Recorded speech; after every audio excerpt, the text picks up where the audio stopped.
La surveillance aux environs s'est un peu relâchée qu'on aurait dit, après qu'on a eu fait la tentative. Justement, ça parut drôle à tout le monde. On s'est dit, les bourgs ont dû être encardés. Ils doivent se douter qu'on en a d'autres que le diadème. Ils veulent voir si on va les sortir. On n'avait justement plus rien du tout. Mon cul arrêtait plus de sacrer le tonnerre de Dieu. C'est son Lorient qui le tracassait le plus. Il s'est remis en uniforme. « Et je vais sortir !» qu'il a dit. « Leur montrer mon Solferino !» Alors en fait, il s'est revêtu en garance bouffant, chéchia, médaille, tout le bastringue. Il a fait comme ça le tour du Leicester vers les 5 heures pour braver. On pouvait pas le retenir. Il se détachait sur les kakis. Il lui est rien arrivé. La foule était plutôt sympathique, forcément. On lui a pas demandé ses papiers. En rentrant, il nous traitait de déserteur et de sous-raclure. On le méprisait bien aussi. Il se remettait à pomper. Alors il restait 2 jours couché dans l'absinthe. La Joconde, elle prenait tout de même tellement de bidon que les clients lui faisaient la remarque, même à la nuit, ça se voyait bien. Elle avait beau être courageuse, elle avait du mal à se traîner, à présent. Elle dépassait plus du tout le passage Rupert. Quand elle montait derrière un miché, arrivée en haut, elle s'écroulait sur le sofa. Elle pouvait plus baiser que de côté. Dessus, ça l'étouffait. Et puis les vomissements la prenaient même dans la rue. Alors tout de même, fallait aviser. Jugenbitz, on voyait qu'il n'était pas pressé du tout d'intervenir. Ursule a insisté qu'il se décide. La môme elle-même préférait ça. Elle était courageuse. Un matin, on a dit « ça y est ». Ça m'emmerdait, moi, qui avais pourtant vu des choses tout à fait cruelles auparavant, et des bien plus saignantes encore.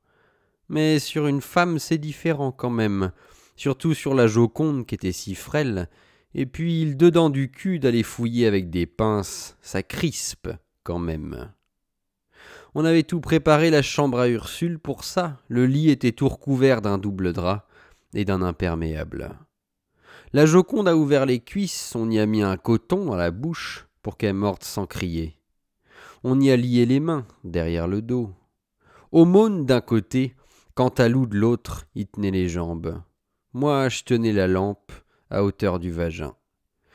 Il s'est mis Jugenbitz un miroir avec un petit trou sur l'œil. Il devait, lui, rentrer, je comprenais bien. Une sonde dans le vagin d'abord, et puis enfoncer dans l'utérus qui est tout rouge et comme baveux, au fond du rose. Fallait qu'il retienne l'utérus déjà, avec une pince.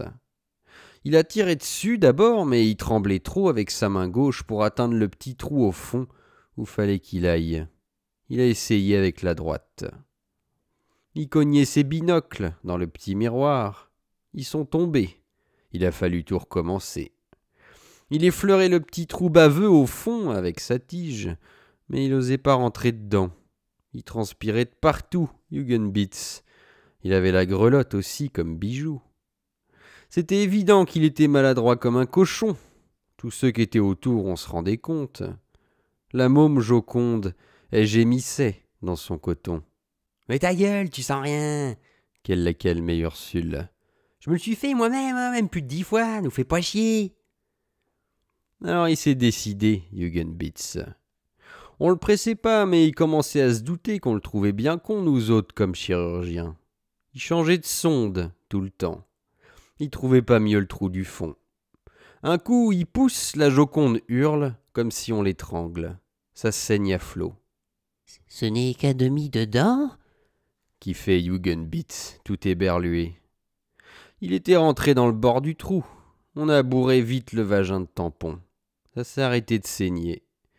On se regardait tous. Même l'avortement s'était loupé.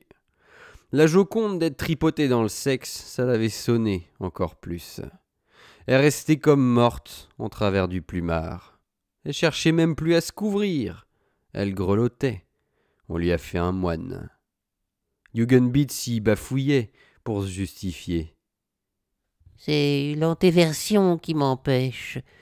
C'est l'antéversion. » On n'osait pas quand même lui faire honte, mais c'était une tuile malgré tout, en plus des autres différentes qu'on avait, surtout pour Quentin.